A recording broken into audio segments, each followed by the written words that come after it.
people.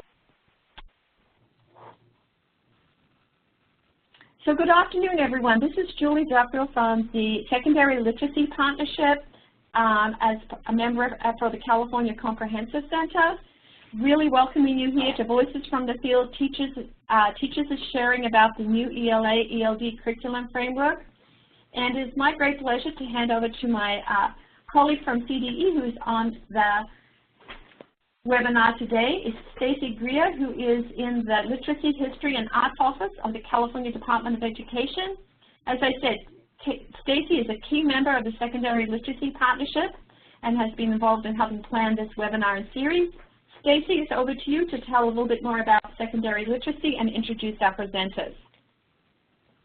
Hi, Julie. It's really a pleasure to be here. And as Julie mentioned, I represent the California Department of Education on the Secondary Literacy Partnership, which is a partnership of these organizations, including Association of California School Administrators, California Teachers Association, and the California Comprehensive Center at WestEd. And this organization has, I think it's in its 15th year already.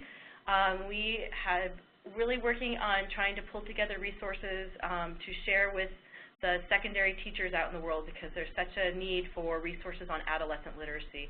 So we're really pleased to be offering our third series. This is our third year of our series, and as we go forward, Julie will also point you to the direction of the archive to be able to look at previous webinars. We try to make these all free and available to educators. So it's also my pleasure to introduce today's presenters. First, I have sitting with me in the room is Kristen Cruz Allen, a former history teacher who I've known for 10 years probably, and now I have the privilege of working with her here at the department. She's the administrator of the Curriculum Frameworks unit, and she was her unit is who facilitated the process of writing and producing this framework. And we're also extremely pleased to have Pam Spiescher with us. She's a senior research associate at WestEd, and she's one of the 3 core writers of this ELA-ELD framework and also a co-writer of the ELD standards. And she has a great connection working with teachers in the field, and she's going to introduce some of them now. Good afternoon, everyone, and welcome. We're so excited that you're here with us. I am so pleased that my teacher colleagues, Ivana and Matthew, Ivana Shaw and Matthew Cortez from, I probably just butchered your name, Matthew, I'm sorry, from Castro Valley High School, are just phenomenal teachers, and they have been sort of taking risks and trying things out and just being really open to being full members in a culture of learning by sharing their experiences with us today. So I really want to thank them. They're gonna tell us a little bit more later on about who their students are and what their teaching is like. So I won't steal their thunder. So again, thanks everyone for being with us. All right, so I think the ball is passed to me, correct? This is Pam, and just to kind of give us an overview of today's agenda, we're going to try not to cram too much into today's session, because we know that in an hour and a half it's hard to absorb all 1,356 pages of the framework. and so hopefully what we'll do, what we'll leave you with by the end of today's session is some next steps so that you can know where to find some tangible tools that the framework offers. We also hope that you'll be inspired by some of the examples that you hear today. And most of all, though, we hope that you hear over and over again that this is, kind of getting used to the framework and implementing it is really a long-term journey. It's not something, this is not a race.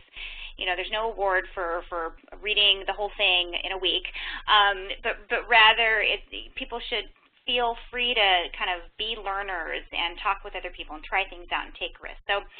So having said that, let me just go over the four big chunks of the day. The first chunk that we're going to do is give you an overview of the ELA-ELD framework, because we understand that not everyone has had a chance to dig into it, especially if you're a busy teacher.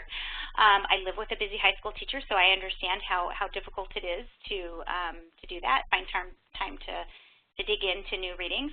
And then Kristen is going to talk a little bit more about the vignettes. And the vignettes in the framework are basically illustrations of how teachers might implement the Common Core state standards for ELA literacy and the ELD standards in real classrooms. And you'll see that she's going to be talking about some interdisciplinary units and some key things to think about when implementing the standards. And that's what the vignettes are intended to do. And then in Section 3, we're going to be talking with Ivana and Matthew about how they have started implementing some of the principles and practices in the framework, and they're just going to share some of their ideas that they have tried out, and basically they're going to share their story. And finally, we're going to leave you with some tangible ways of getting into the framework, as well as some other resources that might support that endeavor. And after each of these sections, we're going to have some time for an interactive activity where you can ask questions and we'll answer them. But feel free, again, as I said this earlier, you may not have heard me if you entered a little bit after I said this, but feel free to side talk via the chat, because we can't hear you, so it doesn't distract us. But we want you to feel fully engaged. So feel free to talk to one another using the chat. Okay, so here we go. We're going to start with Section 1. That's my section. I get to give a very brief overview of the framework. And what I'd like to say is that you know, the framework is very large, and the reason that it's very large is because we were asked by the committee guiding the development of this document to not make it a snoozer, a very boring policy document that was not useful for classroom teachers. We were asked instead to make it into something that teachers and people in the business of professional learning, people charged with supporting teachers like principals or county offices or district leaders could use in ongoing professional learning and dialogue about what's happening in classrooms. So that's why it's long. The reason it's long is because there are lots and lots of examples so that we can have conversations about instructional practice and the way we shape our classrooms and schools. So what you see here is basically the whole framework in a nutshell. This graphic, which is called the ELAELD Framework Circles of Implementation, can be found in, it's actually throughout, it's woven throughout the entire framework, but you can find a description of it in Chapter 2 of the framework. It's actually Figure 2.1. So I'm just going to give a little bit of information about this graphic, but just know that afterward you can go in and read a lot more about it. Let me just explain what this graphic is all about, because as I say to people, I tell people, if you can wrap your brain around this, you've got the framework. The framework has a very particular vision about what we want to see, sort of our shared vision of how we want to see schools and districts in California. And basically to get there, we have to think about what our goal is. So in the outer orange ring, what you can see is what we want for all kids, right? We want all kids to be ready. By the time they graduate from our high schools, we want them all to be ready for college, careers, and meaningful engagement with civic life. I don't think anybody would disagree with that. We also want them to possess the capacities of literate individuals, and that's right there in the Common Core, and includes things like being able to take a stand and support it with credible evidence, being able to engage in dialogue with other people who might have different ideas, and to leave that conversation with new learning, et cetera, et cetera. And then the other things in that outer orange circle, being broadly literate and having the skills and capacities of 21st century learning skills, we want that for all kids. So that's not a hard sell. Most people want that for if they're parents, they want that for their kids or their nephews and nieces, and certainly for all of our students. So how do we get there? That's the challenge, right? One way we get there is with our wonderful standards. So we are lucky to have two sets of world-class standards. We have our Common Core State Standards for ELA literacy and our California ELD standards for English learners, right? And we all know that standards are wonderful, but they guide us, they keep us on track, they help us plan for powerful instruction, and they help us as we are observing our students in their growth. But clearly, these are outcome statements, behaviors that we want to see after fantastic instruction has occurred. So they're guiding us, but they're obviously not going to result in world peace. Teaching is, and the way we set up our classrooms is. So what you can see circling those standards is basically some cross-cutting themes that help guide our implementation of the standards. And those cross-cutting themes are meaning-making, effective expression, language development, content knowledge, and foundational skills. And these themes overlap. So they're not intended to be thought of in isolation, but what you'll see in the framework is under each theme a discussion of how to integrate multiple standards, multiple Common Core standards, and also how to integrate the ELD standards in classrooms so that we can get all of our students where they need to be college and career ready. Now, there's one more thing here that I want to point out, and that is the usually it's white, but it's in between the orange outer circle and all of the circles that you see, the 5 themes circles. And that is, what that has to do is something that certainly in high school, but obviously from transitional kindergarten through 12th grade, we need to be focusing on a lot more, and that is the context for learning. And that context for learning makes all the difference. We need to create classroom context, school context, where students see the integration of knowledge. So somebody was asking earlier about interdisciplinary learning. You'll see a lot of that in the framework. Classroom environments that are motivating and engaging so that our students want to be there and are inspired in our classrooms and excited about learning.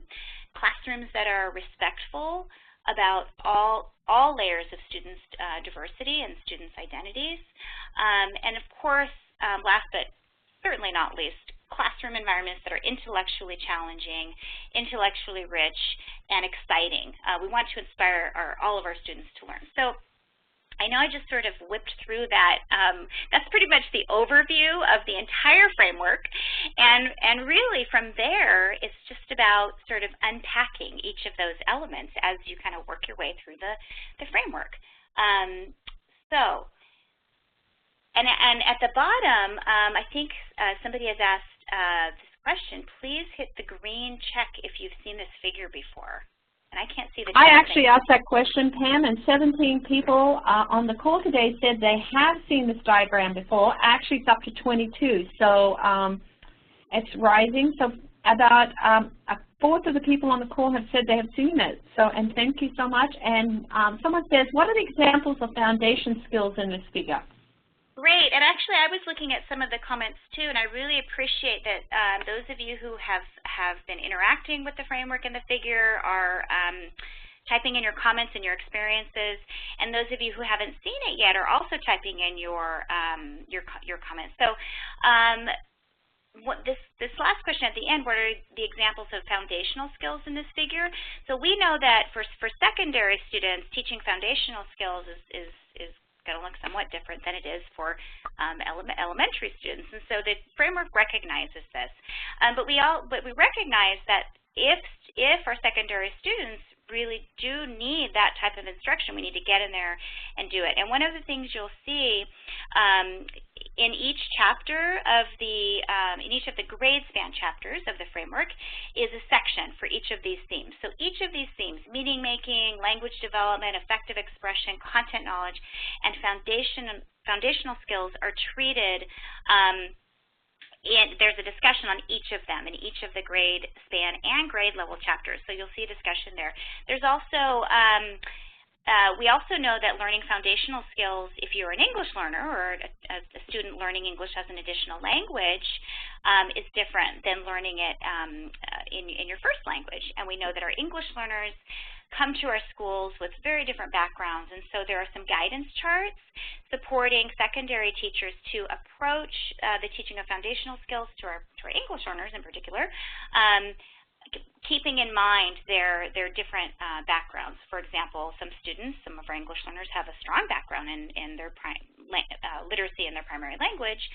Their foundational skills instruction, or the attention to foundational skills, is going to be different from students who have gaps in their educational experiences. So lots to say there, and when you go into each chapter and section of the framework, you'll see some attention to each one of those themes.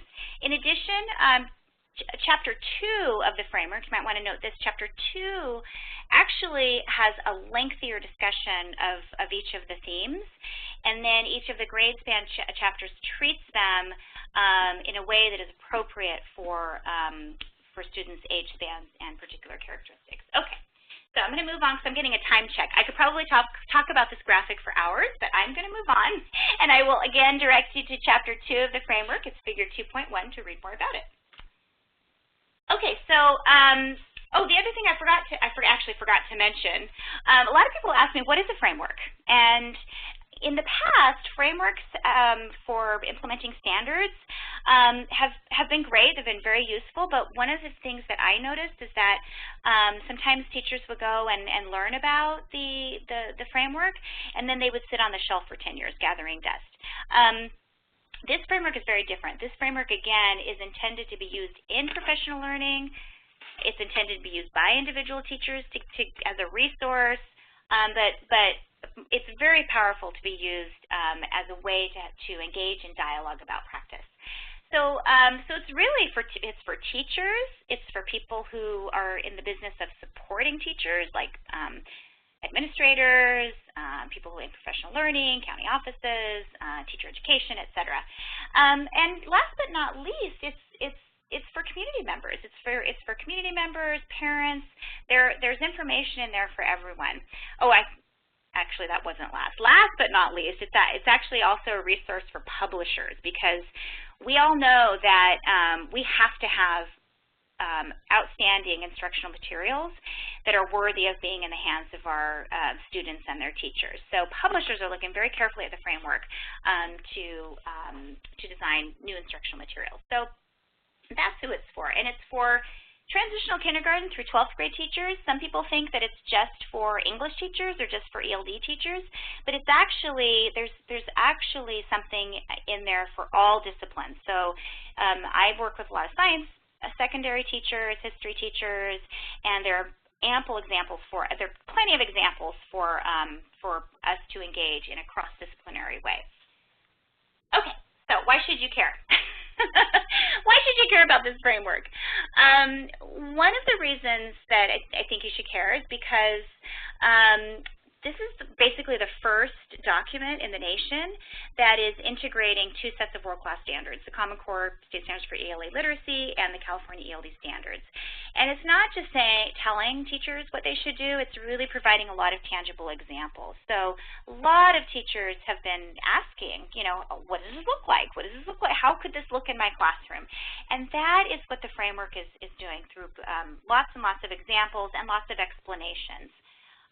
It's, again, I mentioned that it doesn't break up the domains of reading, writing, speaking, listening, language as isolated domains. It actually integrates them, and it also integrates the ELD standards, the three parts of the ELD standards, interacting in meaningful ways and learning about how English works, in these 5 cross-cutting themes, which you can see there: meaning making, language development, effective expression, content knowledge, and foundational skills, which we just talked about. And finally, it promotes interdisciplinary learning and really emphasizes disciplinary literacy. There's lots of great ideas about what disciplinary literacy looks like in secondary classrooms. Science teachers, history teachers, we don't expect you to be reading teachers, but we do know that there is a lot of reading and writing and communicating via language in the classroom. So we want to make sure that all teachers of all disciplines understand the importance of disciplinary literacy in the service of content knowledge learning. Okay, so here's some more reasons why you should care if that hasn't sold you. Again, I told you that one of the reasons the framework is so long is that it's first of all, it's deeply grounded in research. So there's a plethora of research in the framework. My co-authors, Nancy Brynelson and Hallie Yapslowick from the California State University system, we worked tirelessly to make sure we were getting at as much of the current research as we could so that teachers would have it in their hands, and not just kind of a snoozer literature review, but really like, what does this mean for classroom practice? So there are lots of figures in the framework of kind of synthesizing the research, which gives us sort of a quick reference of what could happen. And then the snapshots and vignettes. So snapshots and vignettes are sort of illustrations of classroom practice in action. So if the snapshots are a little shorter, they're kind of like if you walked into a classroom and took a quick picture of something that was happening, what would it look like? And the vignettes actually are longer. Kristen's going to talk about those. And they get their stories of possibilities that could happen in classrooms and schools. There's a very strong focus throughout the framework on equity and access. I mean, Chapter 9 itself, it's called Access and Equity. And really, that's a very powerful chapter. If you haven't taken a look at that, and you're interested in equity and access, I would direct your attention there. You'll find lots of resources. But equity and access is not reserved to one chapter. You'll see that it's threaded throughout every single chapter of the framework, which is very exciting. And finally, there's an extremely strong emphasis on collaboration. And collaboration in the classroom among students, but particularly collaboration among teachers. No one teacher is going to do this on their own. We have to really kind of link arms and kind of embark on this journey together. Teachers with teachers, administrators with teachers, teachers of different disciplines, ELD teachers working in collaboration with disciplinary teachers. That's essential. And the other thing that is positioned and emphasized in the framework is the role of formative assessment. How formative assessment is not something you do after you're done teaching. It's actually an inseparable part of instruction in action. So Chapter 8 has a very comprehensive discussion about all types of assessment and a very strong emphasis on formative assessment. And in the vignettes and snapshots, you'll see instances of formative assessment in action. Here's just an example of one of the things you'll see. We all know that planning is we're just time check. We're on to the questions and answers, but if people just keep sending them in, we'll give another minute or two. Yeah, maybe I could just take another couple minutes to show people kind of some tangible examples of where they might look to find some of the things that I've been talking about. And we will take a formal break so we can answer some questions. And somebody is asking me to speak more slowly. I will do that. I am. Oh yes. Okay. So it's very hard for me to speak slowly, but I'll do my best because I'm very excited about all this stuff. So in each of the grade span chapters, you will find grade level sections. And I'll just tell you right now that the grade span chapters for secondary are chapters 6 and 7. And you'll see that there are even more distinct sections for grades 6, 7, and 8, and then grades 9, 10, and 11, 12, just like the standards are laid out. So in each one of those grade level sections, you'll see that just before the vignettes, some framing questions for lesson planning. And these are some questions that, as we are planning to engage all of our learners in rich instruction, we need to be asking ourselves. So you'll see on the left, there are some questions that we would ask for instruction for all students.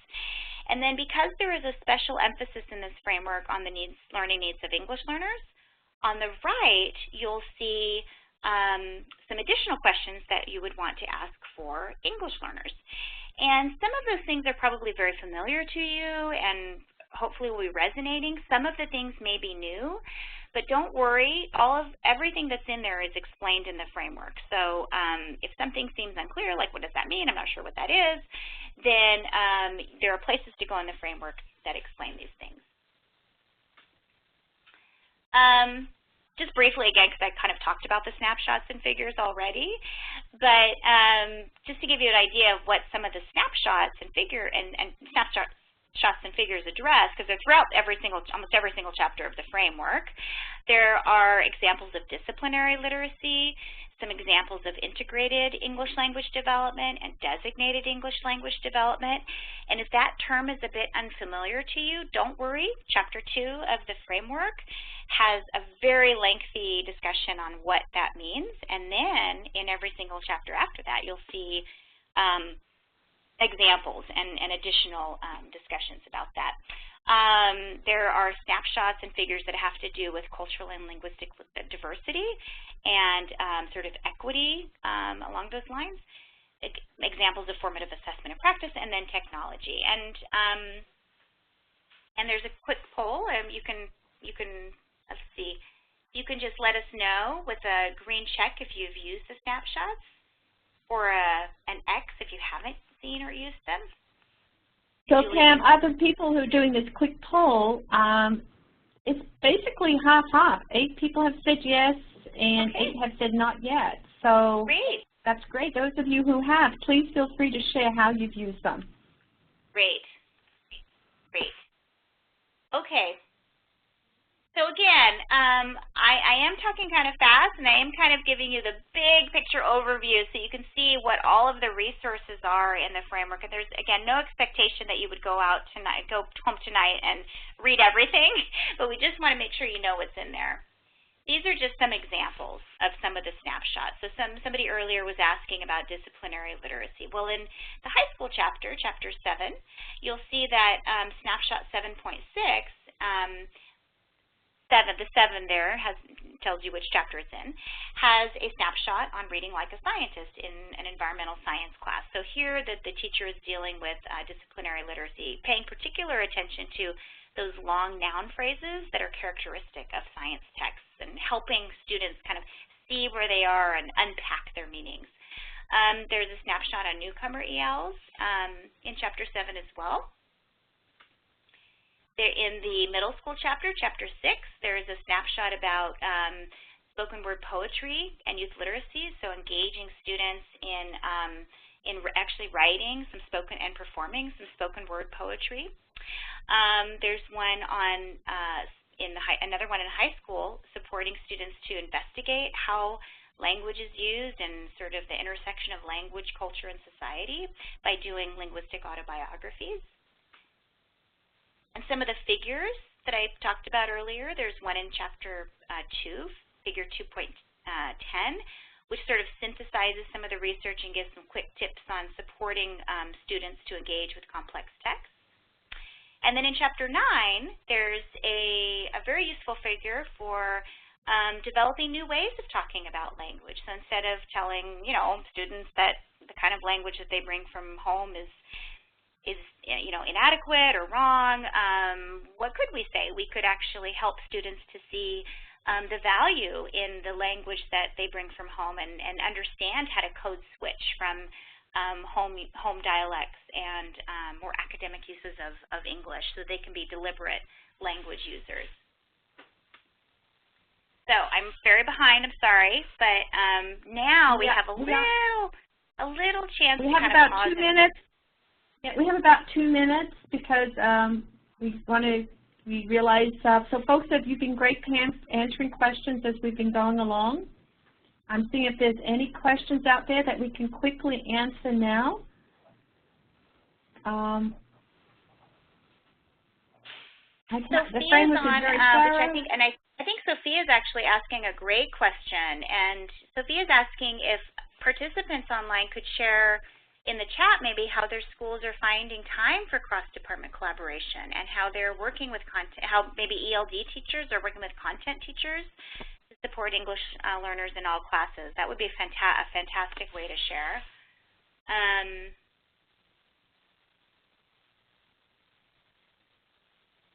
I wonder if Matthew and Ivana want to jump in, and if they have anything into the either type into the chat what resonates from them from this, or I want to take 30 seconds to share some things out.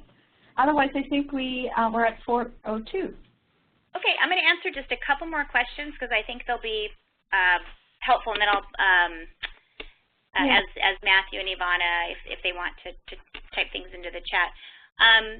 So one person said they're confused, so I want to clarify confusions. That's really important.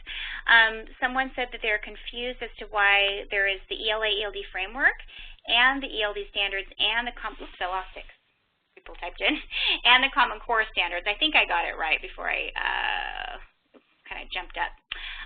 That's a great question because that's a question a lot of teachers ask. So we know that we have standards, our Common Core standards for ELA literacy and our ELD standards. The standards are basically outcome statements. It's what we're going for. But they don't tell us how we might get students to those outcomes, or how they're not a curriculum, and they're not instructional materials, obviously. So what the ELA-ELD framework does is it provides guidance on how to implement the standards. How would we plan instruction using clusters of standards so that our students are fully engaged in rich classroom instruction, and we are preparing them to be college and career ready. So I hope I answered that. That was a great question. Okay, so I'm going to now pass the ball. I actually took the ball, so I will push it out for Kristen, but Pam will be monitoring the chat, so please keep the questions coming. She can answer questions in the chat of things she's covered that she may have not got to answer. So please keep them coming, and Kristen, let's go over to you. And I think we're going to start with a quick poll, which is, have you read the vignettes? So if you've read the vignettes, please let us know by hitting a quick check on the green check button.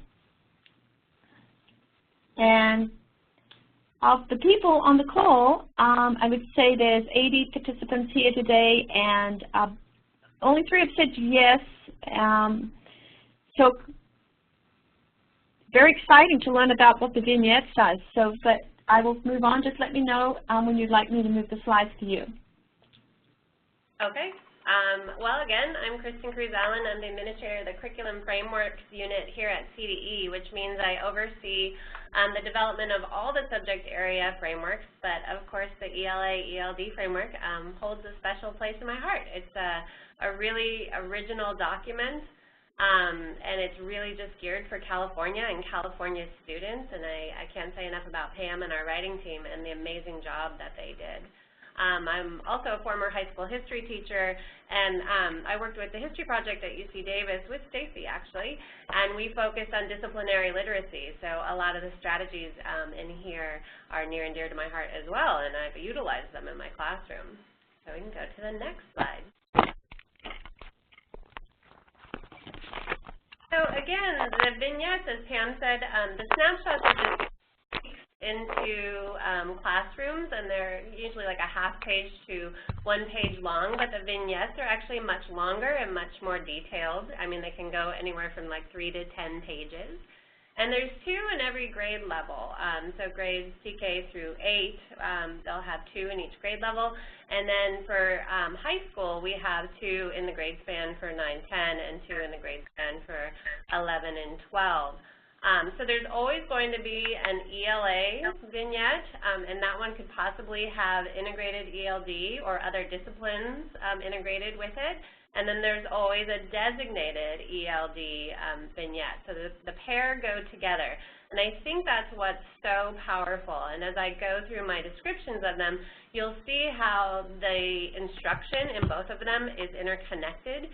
You'll see how disciplinary teachers across different subject areas are working together, and I know that was a big question here up on the chat room. How do we get these teachers to work together and plan together? And one thing I do want to say, because as we go around and we present these vignettes, I hear little whisperings here and there where people will say, oh, well, that can't happen in our school, or I don't think this could really occur. And I do want you to know that all of the snapshots and vignettes are based on real classrooms. It's Pam and our other writers interviewing people and getting their insights and how they've rolled out certain Common Core standards and strategies and lessons. So do know that they are based on real classrooms, and they can happen. I'm not saying that it's going to be an easy change, but definitely something that can happen in all of our California classrooms. I think what's also very nice about them, as Pam stated, there's framing questions before each set of vignettes. And so things to think about and things that these teachers thought about when they were planning their instruction. And the vignettes, I know the question was up there, so what are vignettes? They're stories, classroom stories. So when we're looking at certain sets of standards, and the standards will be listed, it's how did this teacher roll this out in their classroom with their students? So how did they plan? Did they plan with other teachers? How did they consider the needs of their students when they were planning the lesson? And then how did they decide how are they going to assess their students and perform formative assessment techniques so they knew how their students were progressing? We also get a lot of questions about, so how do we use them? So if I am a classroom teacher, I would go in and read them for ideas because they are chock full of strategies. Okay, so when I talk through them today, I'm going to talk about all the close reading strategies, and they have all kinds of strategies if you're reading a novel. So I would go in and I would dig and I would think about whether I'm doing that particular unit or a different unit, how could I use the strategies in this vignette in my own classroom? So I think that's where they're very good for teachers. For those of us that are staff developers or administrators, I think they present us with a lot of really good ideas for teachers to plan and work together and make connections. And that's why these are so powerful, that the ELD teacher is working with the history teacher who's working with the ELA teacher. They're all meeting and planning together so that kids are making connections across their school day, which is so important and very powerful. A lot of times in professional learning, we'll take pairs of people. We'll have one read the ELA vignette, the other read the designated ELD vignette, and then compare notes and look for those connections between them. I will warn you, if you are doing professional development, these are a little bit longer, so people need time to read.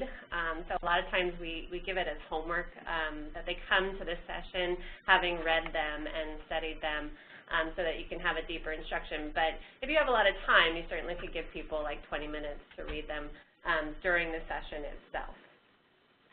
Okay, we can go to the next slide. So I want to talk to you a little bit today about how these vignettes are paired in grades 6 through 8. So I'll start with the grade 6 ELA vignette. Remember, there's a pair, an ELA and then an ELD vignette that's paired with it in 6th grade. In the 6th grade ELA vignette, the students are reading memoirs, and they're focusing on one by Richard Feynman, who was a Nobel Prize winner for physics, and it's called The Making of a Scientist. And so the teacher, who's Ms. Valenti in this particular vignette, is using all kinds of strategies to help her students make meaning from the text. She does read-alouds of small sections. She helps students determine what the main theme or the lesson of the section is, and then share that with a partner. They have reading guides, and they use techniques to underline words and phrases that are unfamiliar with them and discuss them in pairs, take notes, and then discuss them as a whole group. And the teacher actually facilitates a whole class discussion to kind of funnel their ideas into a concise statement that captures the theme of the reading. So that's the 6th grade ELA vignette, but in the ELD vignette, it's the same teacher, Ms. Valenti, is working with a small group of her English learners. They're still concentrating on that text, The Making of a Scientist. And this teacher really wants to enhance their English learners' students' understandings of the text and ability to convey their understanding in speaking and writing. So she does focus in on vocabulary that the group may not understand and making sure that they can move forward in just understanding pieces of the text itself and the academic vocabulary. But then she facilitates a discussion about the text organization and structure of Feynman's memoir. And so she goes through telling the kids that memoirs often have 3 parts, the orientation, the events, and the evaluation. And then she works with the kids to identify those three pieces of text organization. What part of this text is giving us the orientation, where are the events, and then where is the evaluation. So notice those connections. I think it's so powerful that this ELD instruction is not just this separate thing that has nothing to do with what's happening in ELA. They're connected, and the kids are learning so much more by having those two pieces interconnected. We'll move on to the 7th grade text, which is the Omnivore's Dilemma, or the secret behind what you eat, which I always say is a book that I'll never read because I just don't want to know. I really don't want to know. You're like me. And me. In 7th grade, the teachers are using this text, and again, the teacher reads the short passage to try and activate students' background knowledge. She's introducing them to new vocabulary and models several comprehension strategies. She's using text-dependent questions, which are fabulous, facilitating whole class discussions, asking students to find evidence from the text, and then eventually they write an argument paper related to the topic, you are what you eat. So in the 7th grade designated ELD vignette, we have Mrs. Quincy, who's been working with our teacher, Mrs. Massimo, and the ELA teacher, and they've decided that they need to make sure that kids are really understanding argument and position statements. And so what she does is she pulls out a text, and it was an editorial that one of her students had written on an argument for serving organic food in the cafeteria. So again, connected to this topic, and so kids are making those connections. And then they break up the editorial into these meaningful chunks. So what is the position statement in this editorial? What is the argument? And then where is the reiteration of the appeal? And what kind of language does the writer use to be persuasive? So the writer says things like should instead of could or can. And yet students are looking for those language resources that you use in argument papers, because again, that's going to help them when they write their argument related to you are what you eat. In the 8th grade vignette, which is fabulous, it has to do with a unit on freedom of speech, or the First Amendment rights of freedom of speech. And the history teacher and the ELA teacher, an incident has happened in schools, so they're going to use this opportunity to really talk about students' rights and First Amendment rights. And so the history teacher is working with the ELA teacher in this case too, and the ELD teacher. And the history teacher kind of gives a background to the students about the events leading up to the writing of the Constitution and the First Amendment specifically, and then facilitates a reading of the First Amendment. The ELA teacher facilitates a close reading of several Supreme Court decisions that have to do with First Amendment rights. And then you're seeing the picture of the Tinker versus Des Moines case, and that's one that's specifically cited there. So the teacher reads the Supreme Court decisions aloud, lets the students listen for big ideas, and then there's a big piece of modeling, just really good reading behaviors and doing read-alouds and letting kids see that process that good readers go through when they're reading. They finally, in the end, they have a really neat thing where they write a script for a newscast. They engage in a debate, and they write a letter to their principal, actually, discussing whether students should have those rights on campus. And then in the designated ELD vignette, they are going to focus in on that debate because the teacher wants to make sure that the English learners are very comfortable in engaging in debate and ready for that. And she talks about informal and formal debate styles with her students, and that they will focus on formal debate styles. And she gives students a short piece of text called Should School Be a Place for Debate? And then she actually has them respond to that text, read it for big ideas, and then respond to it in writing. And then the kids actually kind of participate in a fishbowl discussion where half the class has to say yes, they should be able to participate in debates, and the other half has to give arguments for no, they shouldn't be able to participate in debates. I'm going so fast, sorry. So let's go to grade 9 through 12. And again, we have a great vignette for 10th grade because it's the 9-10 grade span, where we have an ELA teacher working with a history teacher. The history teacher is teaching imperialism or an imperialism unit, while the ELA teacher is reading the book Things Fall Apart. They fit together quite nicely. This vignette is chock full of all kinds of activities for the ELA classroom, things to do with novels, tracing all kinds of themes and character development, doing close reading activities and expert jigsaws, and again, just stressing that these teachers, if they're working together, kids get so much more out of it in the classroom.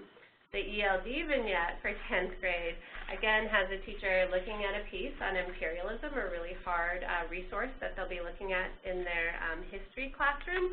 And the ELD teacher is helping kids chunk that difficult text into small pieces and looking at who is involved and what are they doing, or the processes, and then when, where, how this process is taking place. So it's a sentence chunking activity that's very powerful, and I've done that with my students as well. And finally, the 11th grade ELA vignette has the teacher, the history teacher, giving kids context for the book, Bury My Heart at Wounded Knee. The ELA teacher is doing all kinds of fabulous strategies, close reading strategies, to have kids kind of understand that text, and using collaborative conversation and all kinds of writing activities as well for kids to understand the text. And the ELD vignette is really, really interesting, where kids are investigating nominalizations, and they're still looking at the book, Bury My Heart at Wounded Knee, and kind of breaking down the text to kind of understand language choices from authors and why they choose or use certain language when they write. So that was a very quick overview, but they're all so fabulous, and there's so many different ways to use them. We can go to the next slide, and I just would like to talk to one vignette in depth if I could, well, in the next minute or so. This is actually a picture one of my students drew. It was a mandala that I had them do when we were doing the imperialism unit, and it's supposed to be showing how the European powers were dominating over the African inhabitants. And there's all kinds of words. If you'll see, if you've ever done a mandala, you have like the taste words and the sense words and the sight words. What are you seeing? What are you doing? What are you tasting? What are you feeling? So there's all kinds of language going on in there. We would do writing as well, and it was a nice art extension. But what I said is, please note that all of these vignettes are based on real classrooms. Pam and I were on an airplane one day, and I said, hey, I think I can give you a good vignette for 10th grade. It was a year where my friend from high school started teaching at my high school, and I said, would you change the order of your novels to go with the pattern of, you know, my sequence in history? And he said, yeah, sure. And I had asked an ELA teacher every year for as many years as I could remember, would you change the order of your novels? And they all told me no.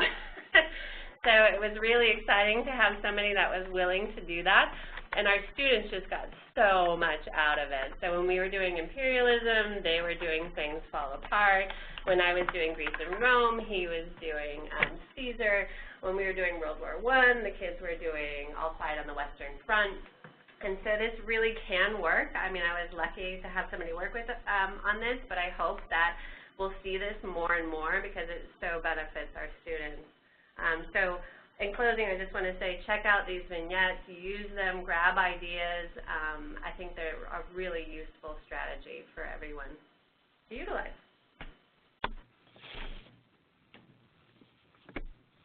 Oh, okay, so I guess this is our time where we get to pause and reflect. And I was so focused on talking that I wasn't looking at people's questions, so I'll kind of look up and down. I'm sure Pam answered them perfectly. But if you want to talk about what was resonating with you or validating for you, which vignettes you're most interested in and why, you can type that into the chat, and I'll kind of peek up and down and see if there's anything that I may need to answer, but I'm sure Pam did it already. Not really, because I was enjoying listening to you. I want to highlight that posted in the vignettes that some links in the chat, some links directly to the vignette. So thank you, Kim, for doing that. I hope everyone will check those out.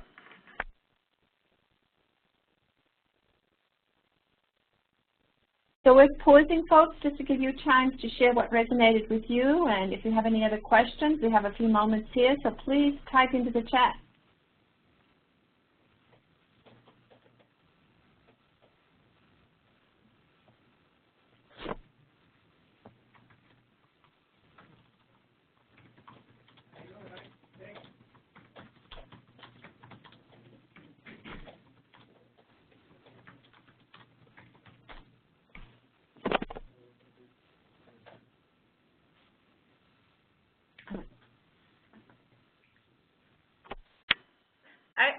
address one of these. I read from, it looks like from Kim Austin, how can we help teachers who have very different curricular content and books from those vignettes connect to the strategies within?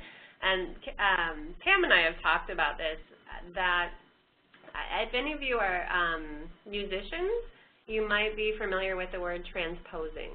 And this is what I do at the opening of all of my sessions, because I notice that a lot of teachers they only think of those strategies in the Things Fall Apart as something that you could only use with Things Fall Apart, which is not true. You could use it with a ton of different texts. So what I talk to them about is that transposing is when you take a piece of music and you put it in a different key. And that as teachers, I was a sponge. I would go to all kinds of PD that had nothing to do with my subject area. I was a world history teacher. I'd go to U.S. history classes. I'd go to English language arts classes and professional development, just because I was trying to absorb anything that I could get, and then I would transpose it. I would change it so that it fit my curriculum. And I'm not saying it's an easy thing to do, but I do many times kind of open up my professional development that way, that as we go through, think about transposing this to whatever you happen to be teaching in your classrooms. And I think it's kind of helpful, and giving time to people to discuss with a partner. So you just saw this strategy, now how could you use it in your classroom with a different novel or a different subject area even?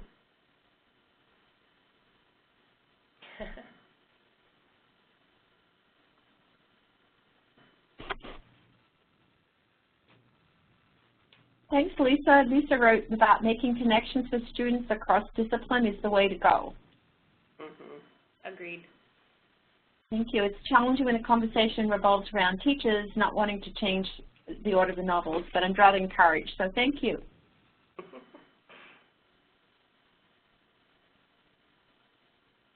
And there's some questions coming up as well.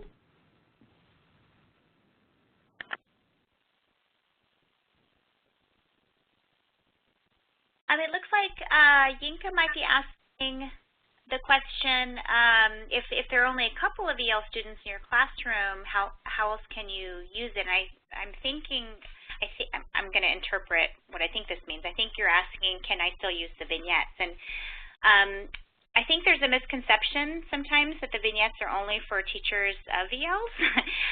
They're very powerful for teachers of ELs, but they're actually embedded in the vignettes. There's the idea that there are a lot of diverse learning needs, and so there are a lot of strategies and practices and approaches embedded in each of the vignettes that are actually applicable to lots of different types of learners, lots of diverse learners. So I would encourage you, even if you don't even have any English learners in your classroom, the vignettes are very helpful for understanding how to implement the Common Core. And certainly if you have 1 or 2 ELs, they're very powerful for understanding how to actually meet the needs of your students without kind of, sacrificing the needs of your other students. And of course, if you have lots of English learners in your classroom, you have the same benefits. So again, and they're not meant to be prescriptive. They're meant to be stories. And really, they were written so that as educators, we can have conversations and engage in rich dialogue with one another about instructional practice. Thanks. I think time's up. We have one quick question. I don't know whether you want to answer this in the chat for Polly, about how much time people have found it for using the frameworks and getting familiar with them. Pam?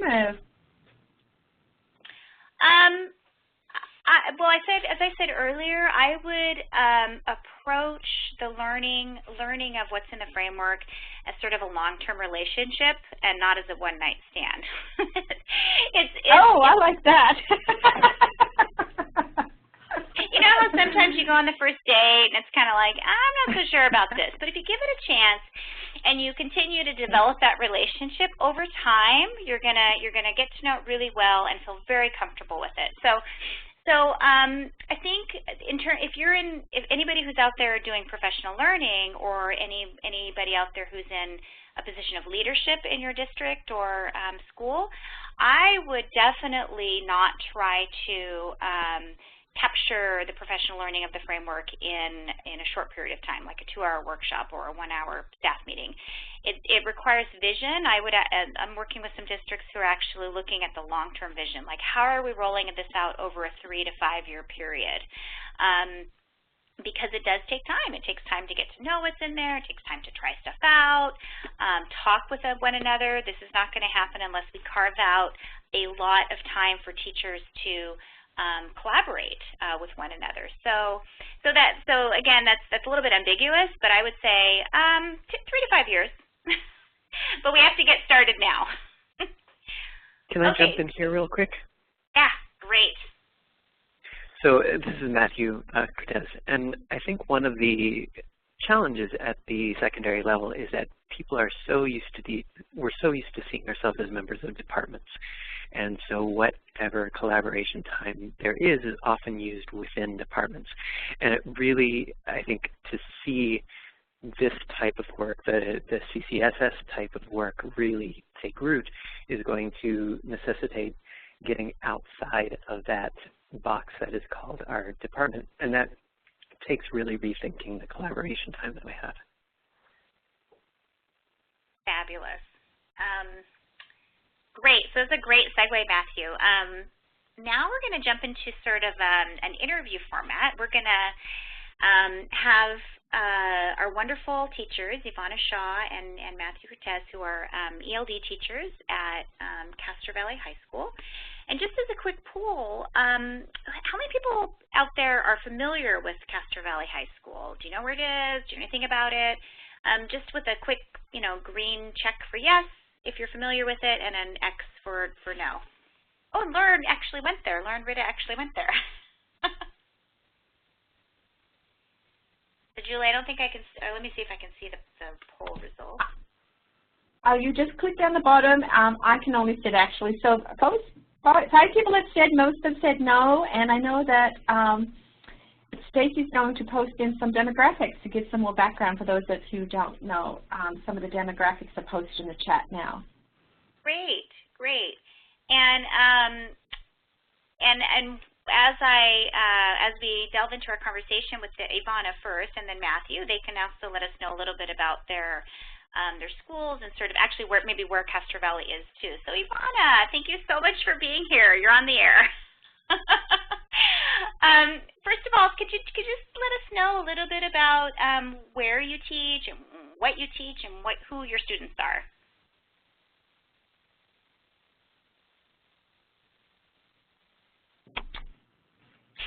Ivana, I think, are you possibly on mute?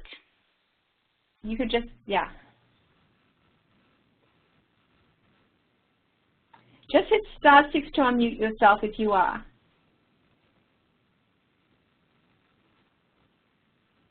And why will help Ivana? Yes, there you are. Great. Okay. Hi, sorry about that. That's okay. You're on the air. All right. Good afternoon. I will go ahead and jump into the first question. I teach at Castro Valley High School in Castro Valley, California. I teach advanced ELD, which is the last section of ELD before our students are mainstreamed into freshman or sophomore English. In our advanced ELD or beginning ELD and intermediate ELD classes are 2 periods a day, and this is in place of the English class. So my specific class, Advanced ELD, is made up of 21 students currently, and they're from all over the world. And to give you a snapshot of where they're from, they're from Afghanistan, China, Egypt, Ethiopia, Guatemala, Mongolia, the Philippines, Thailand, and Vietnam. And they speak a variety of languages, which are Amharic, Arabic, Cantonese, Farsi, Lebanese, Mandarin, Mongolian, Tagalog, Thai, Spanish, and Vietnamese. And 6 of my 21 students speak at least 2 languages fluently, not including English. And my students are very hardworking. They have shown great improvement throughout the year with their listening, speaking, reading, and writing skills.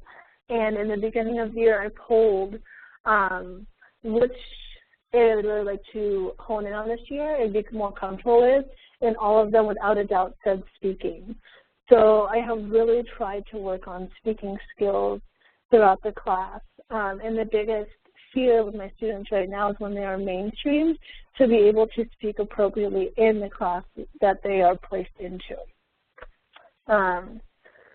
So that is a little bit about who I am and who my students are.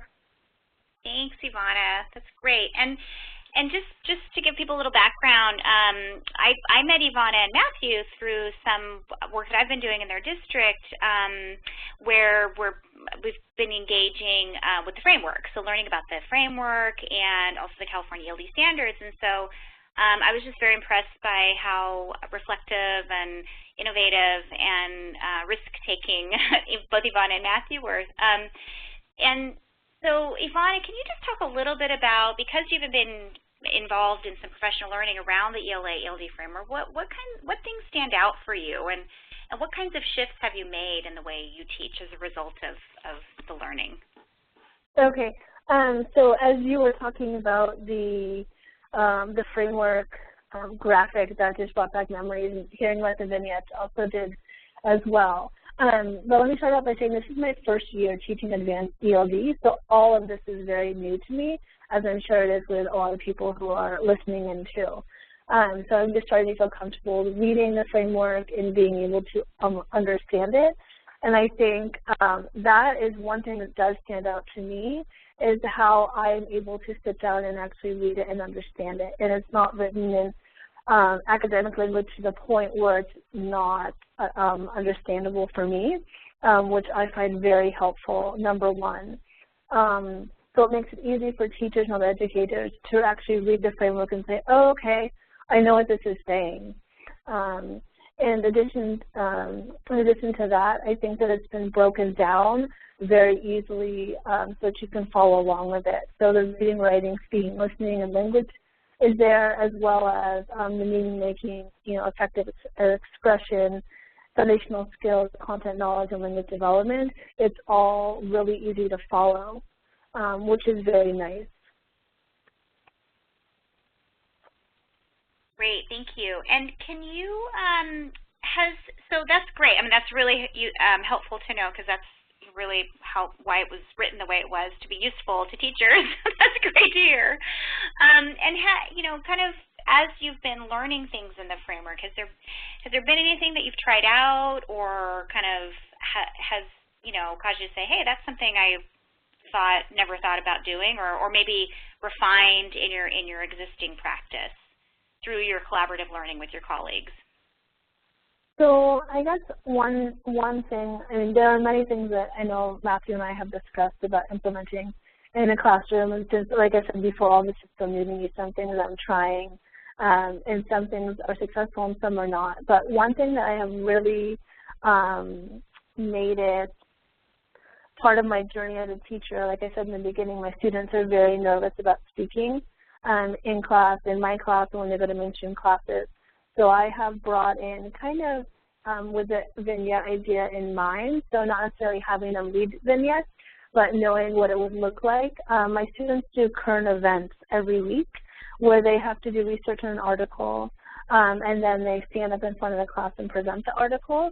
And they also have to include some type of multimedia with that, so whether that is a video or the article itself. And I allow them to become the teacher, so they present in front of the class and they ask the class questions about what they have shared with them. And I think this also really made me realize that I need to make my students broadly literate, which I wasn't even really, I was somewhat aware of it, but it didn't become concrete until I was at the workshop and that was mentioned on the graphic. And I really make sure that everything my students read will help them become broadly literate. And to me, that means that they can read the DMV driver's manual successfully on their own, as well as read Shakespeare independently too. And I feel that with having them do the research and present to the class, they're able to really understand that. And that gives me hope that when they do go into a mainstream classroom, they'll be able to read Shakespeare or whatever author they have to successfully. Great, thank you for that example. Did you want to share any of the examples, the writing examples of your students? Or Sure. I mean, just quickly looking at it, the top part is a summary, and this was about areas of flight. I think it's 850. I can't read it completely.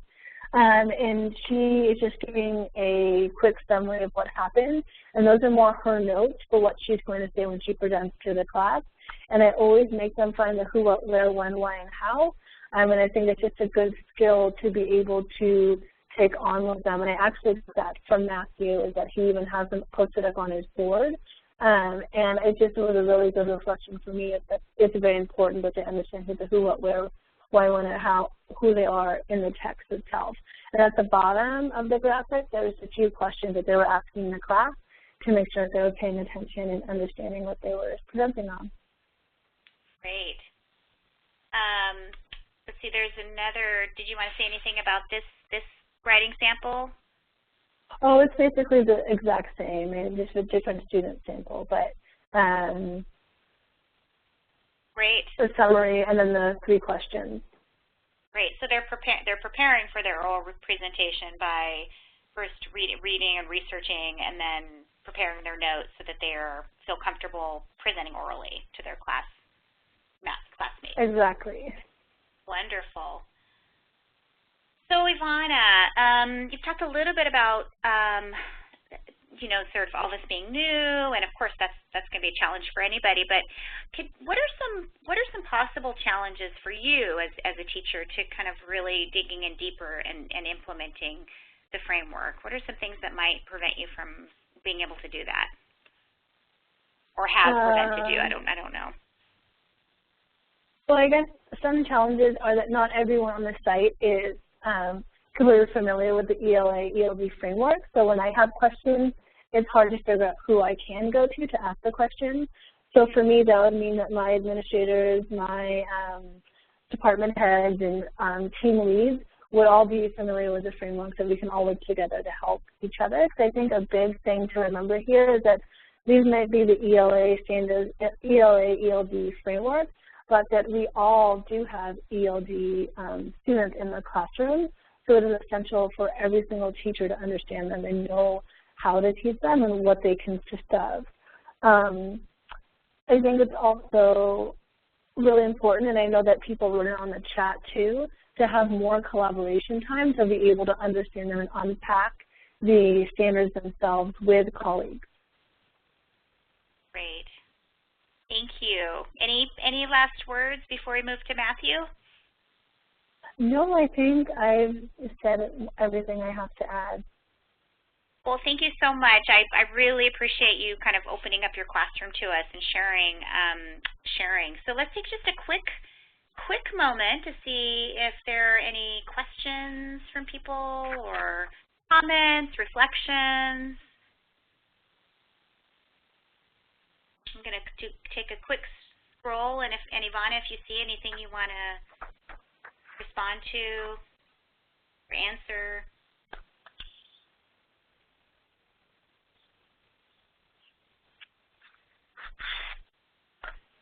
Lauren would like to follow up with you so you can connect with her later. Okay. So if you have any questions, feel free to type them in. And we'll have more time for a little bit more time for questions. Okay. So we're going to move to Matthew. Hi, Matthew. How are you? Hello. I'm good, thanks. Great. So, Matthew, would you like I can't remember because it was probably 2 days ago that we talked, and I can't remember how we were going to do this. Would you like me to ask you the questions, or do you want to just share your story?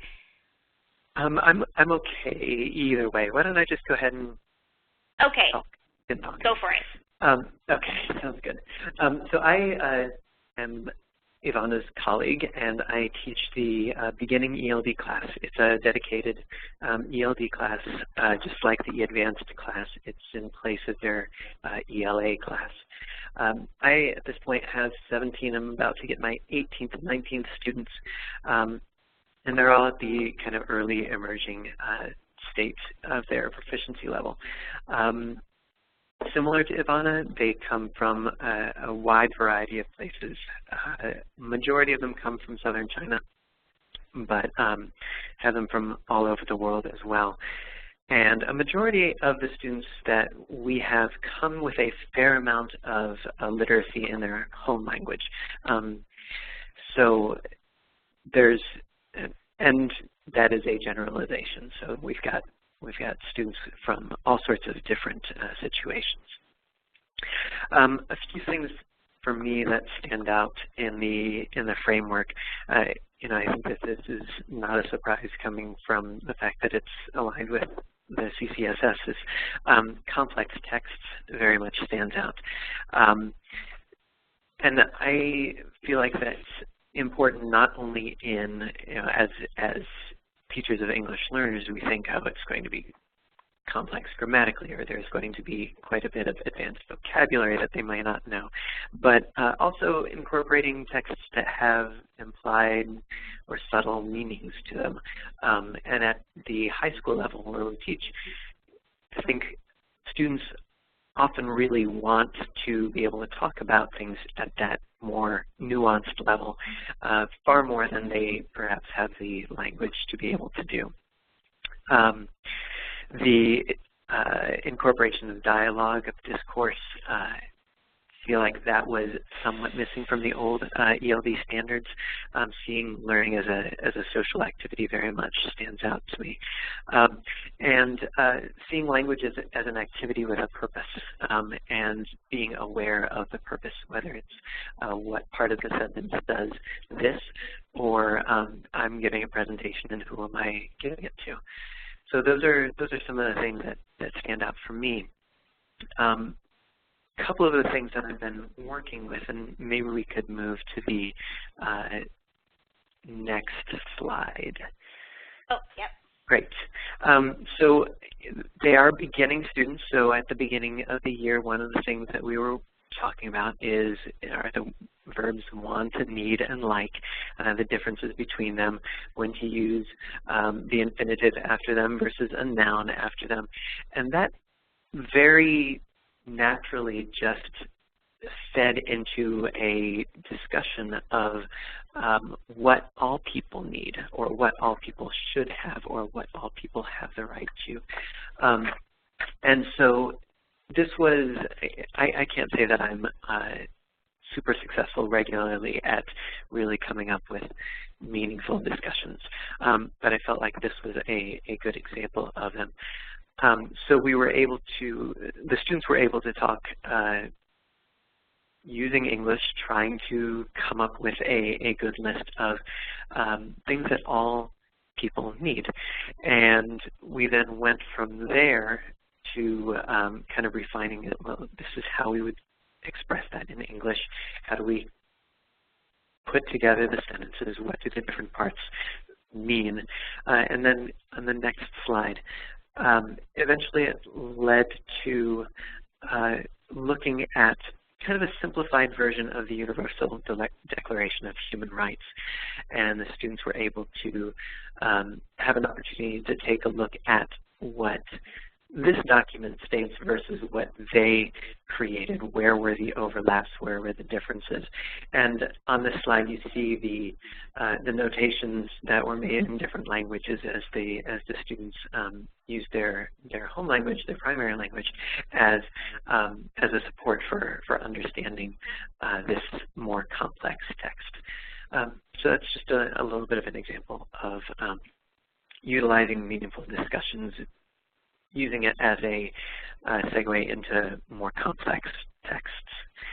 Another thing that I've really enjoyed playing with is the notion of unpacking sentences. And that is, for me, kind of an aspect of having a view of language as an activity with a purpose, and that linguistic awareness is part of the frameworks. On the next slide, I think, we have an example of the unpacking of sentences within a text. So we started simply with things like when and where. I also teach sophomore English, and about at the same time as we were doing this in my ELD class, we were talking about giving context when you are using textual evidence from a book. When did it take place? Where in the book is it taking place? And that contextual information, whether it's a clause or a phrase, gives us a sense as readers of what the author is trying to convey. And so then doing that within the context of ELD, when students are able to know, oh, this part of the sentence is telling me when, this part of the sentence is telling me where, it helps them to access that. We then took that unpacking sentence approach and did sentence creation, and if we can move to the next slide. That took us then to a brief bit of research, which the students often did in their primary language, but then trying to figure out how to then translate. I like the idea of transposing, but translating it into English. Which part of a person's biography is about where it happened, which part is when. And on this slide, I simply have magnetized labels so that we unpack sentences and we can repack them when they are then constructing their own sentences. So some of the ones that you can't see, the pink ones say when and where. The red ones say things like what kind, which one, how many. That's a way of talking about the, obviously adjectives and adjective phrases. And I also find it useful to talk about multiple ways of expressing the same idea in the lower left-hand corner, whether something can be a subject or telling you where. So I guess that's my example of from my classroom. I think in terms of going back to the last question about challenges, I'd echo what I had to say earlier and what Ivana said, and that is time for collaboration. When we have very little dedicated time to collaboration, and I have an ELD class where the students are then dispersing into 7 different other content level classes, there needs to be a pretty clear and a regular and a focused time for collaboration with multiple different teachers so that we can help our students not only learn within our classrooms but have access to the content in other classrooms as well. Wow, thank you so much for sharing, Matthew. Great ideas and great insights, and both Ivana and Matthew, I really appreciate your willingness to open up your classrooms to us. And those are some wonderful suggestions for our site and district leaders to think about as we move forward. I said earlier, no one teacher is going to be able to do this on their own. We need teachers need a lot of support. They need time to collaborate. They need time to learn, time to take risks, and permission to take risks and be learners. So thank you so much for doing that. We might have a second or two to kind of look at the chat area. So Matthew and Ivana, if anything comes up for you, feel free to respond to questions or comments in the chat. There was a question I think that stands out a little bit. Why not use the term prepositional phrase? Why not use the term clause or phrase or what have you? And I think for me, with a beginning class, as well as actually with my native English speakers, I think one of the shifts is from being able to label something with a name and being able to label it with a purpose. So if my purpose is to do something within this sentence, how do I accomplish that? And is that telling where? Is that giving a description? And it's simply a choice that I've made in doing so. Great, thank you. Julie, do we have any more time for questions, or should we move on? I know we're a little bit over. I think we have time for some questions. We have 8 minutes here. I think the last section is some resources and some next steps, Pam. But I definitely think, I know Sophia is joining with a group of teachers. So folks have stayed along and are still here. Please feel free to type them in, and we can have another minute or two, Pam. Great.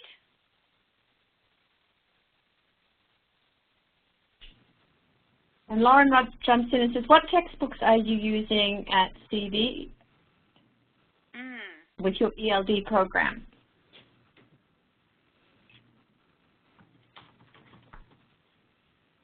So Matthew and Ivana, oh, there you go. Matthew is typing it in the National Geographic Edge, and it also sounds like, it sounded like also maybe you're bringing in some resources to really kind of get to this level of work with your students too. Ivana, it sounded like the students are actually researching current events.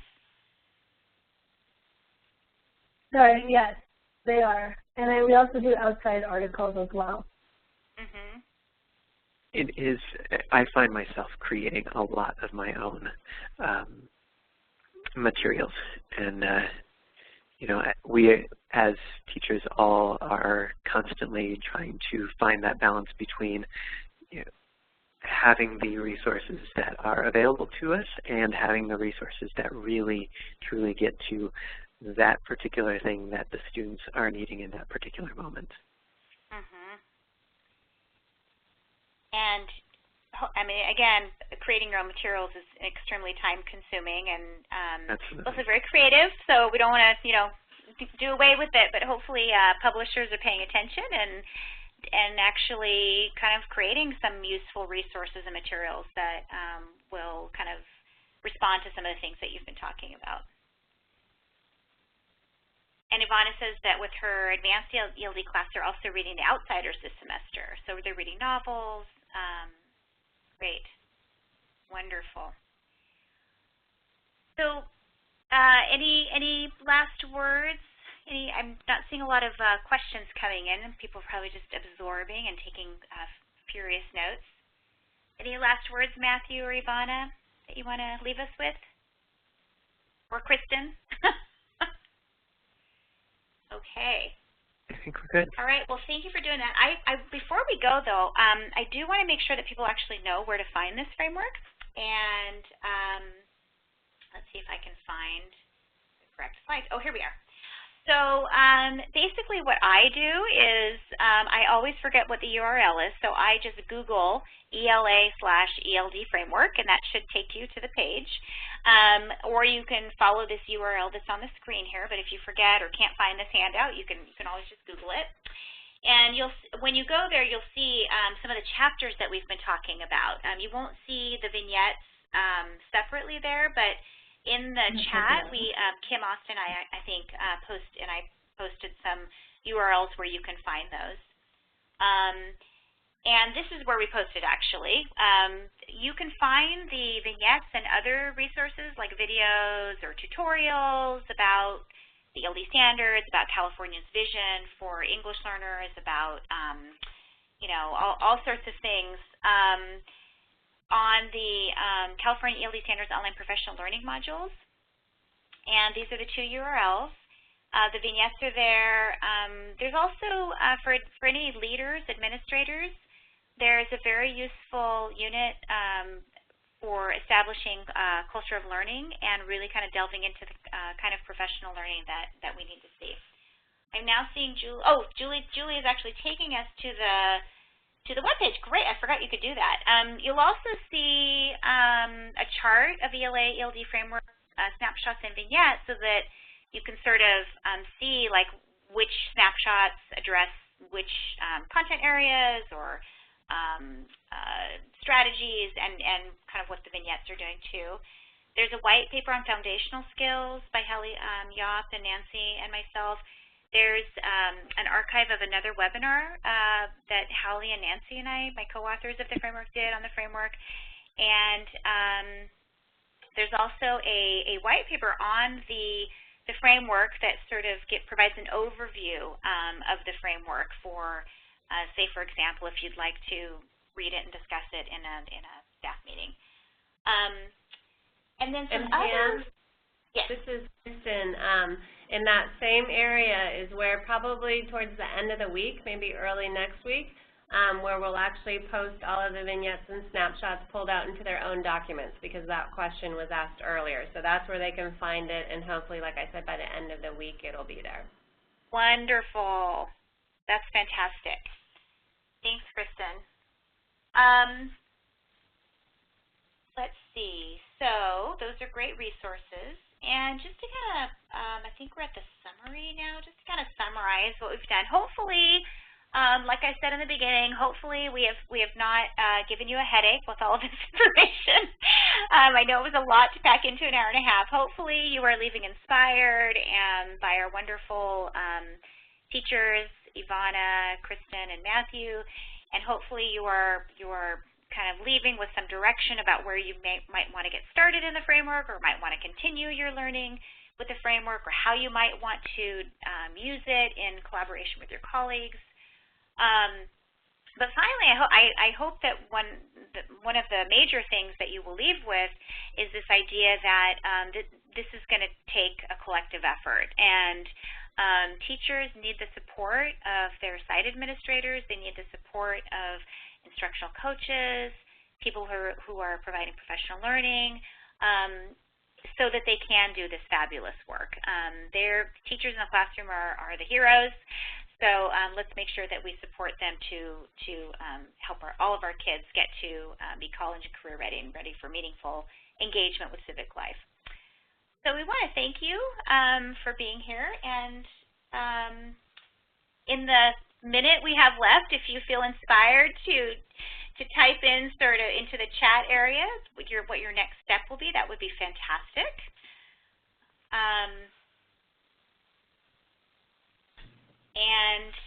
This is a quote that was shared. I'm kind of a professional learning junkie, and I went to a presentation by somebody who used this great Alan Watts quote that I think kind of sums up sort of where we are in our journey with the framework, and that's that the only way to make sense out of change is to just plunge into it. Just take the first step, move with it, and then join the dance.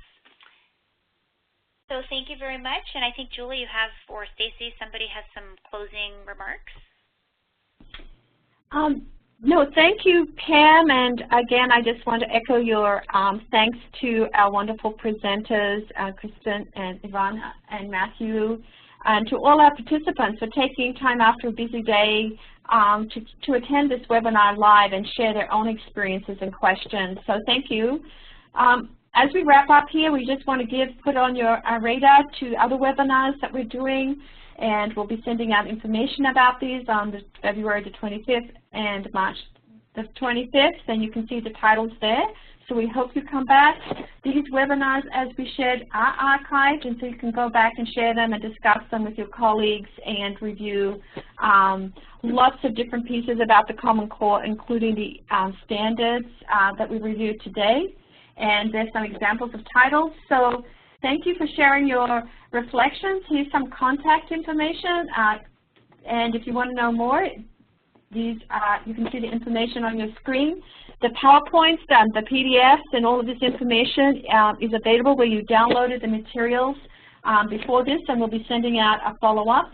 So next steps is to keep up your fantastic work, and as Pam says, we're all in this wonderful dance of learning with and from one another for the benefit of all of our students. So thank you so much. I'll ask you if you could just do a quick survey. We'd love to hear some of your next steps, and as Polly said, next steps, look at the framework. So fantastic. That was one of our big goals today, to get you all seeing where all these wonderful pieces are and how you can use them. So without further ado, I want to thank you all again and give you a big thank you for the hard work you do. We'll be pushing out the archive so you can give us your feedback. We'll be pushing out the archive tomorrow. In the meanwhile, if you could take 2 minutes to give us your feedback in the survey, and we'll be, the chat is saved, and come back and revisit us. Stacy, do you want to have any final words here? Well, I just want to thank not only the presenters, but the participants. You really engaged with us today, and it was really exciting to work with you in such a positive way. So keep up the good work, and good luck with your students. Thank you. And presenters, do you want to have any final words as we end off today? It's always nice to end off with the presenters' voices. So any quick 1 minute, 30-second wrap up as folks fill in the survey.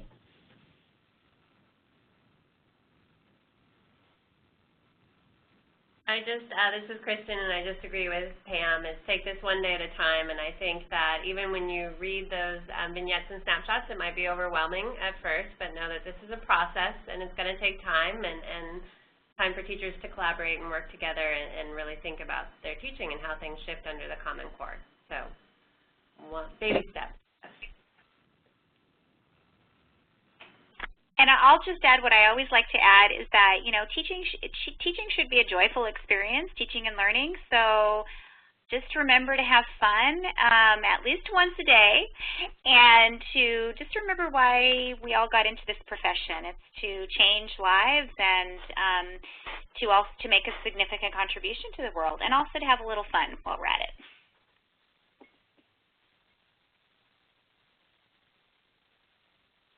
Great. Matthew and Ivana, do you have any quick words? Nothing much to add. I think that notion of if the framework is levels of proficiency, we're probably all starting at emerging, and we'll get to bridging eventually. Well, great. I know it's been a long day for many of you, so thank you so much for being with us. And I know Ivana has a little one, so she's probably gone off. If you want to hit *6 and unmute your phone, but please feel free to say any final thoughts. We're wrapping up now. And thank you so much again, and we'll keep up the great work, and we're officially ending the webinar. Thanks, everyone, and for being with us today as part of the Secondary Literacy Partnership of webinars, and to our presenters and great participants. Take care. Thank you. Thanks. Thank you.